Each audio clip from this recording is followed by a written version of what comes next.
Welcome everyone. My name is Albert Park and I'm from UNEP, the United Nations Environmental Program. Today I'm going to talk to you all a bit about a serious problem affecting over 100 countries. That problem is desertification, the process which healthy, usable land become arid and unusable. As you might imagine, this process does not happen overnight. It takes many years, in some cases centuries. But it can be stopped and talk about how in a moment. First of all, however, let's consider what causes desertification to happen. As you'll see on this slide, it happens for a number of reasons. It takes poor weather conditions like drought coupled with poor land management to create this disaster situation. Here's a common scenario. Let's say thousands or millions of people in a particular region or country need trees for construction purposes, for making paper, and for other uses. So of course forests get cut down. However, if the forests aren't replaced, soil that was held in the place by trees got get swept away. This top layer of steel is where plants get nutrients. So if there's no topsoil, plants will grow. Without plants holding the earth in place, these areas also experience more flooding, which destroys even more of the vegetation. Over time, the land continues to suffer degradation until eventually it becomes barren and desert-like. Another contributing factor is overgrazing. An example of this is when people settle in one place. Their livestock, cattle, goats, and sheep eat full ground on the same piece of land year after year after year, until the minerals in the soil are used up. When that happens, farmers can no longer grow crops there.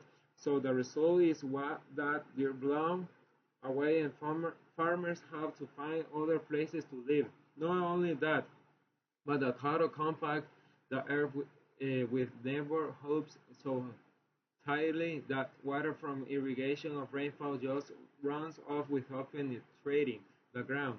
And if the land is not irrigated properly, the level of salt in the soil can rise, thus adding to the degradation of land.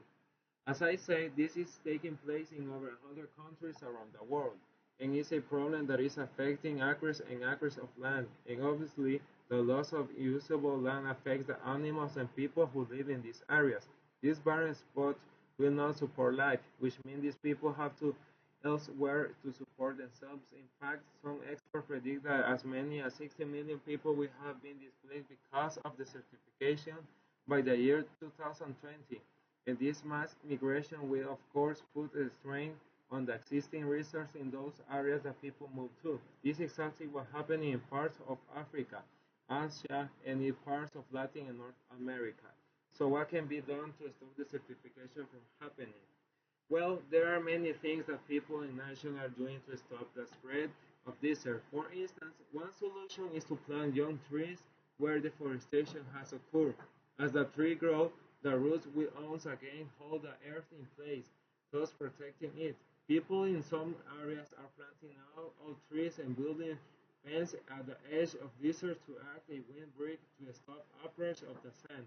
Obviously, proper crop rotation and resettling will help prevent soil erosion. Rise use of irrigation techniques and existing water sources will also improve conditions. So our hope is not lost.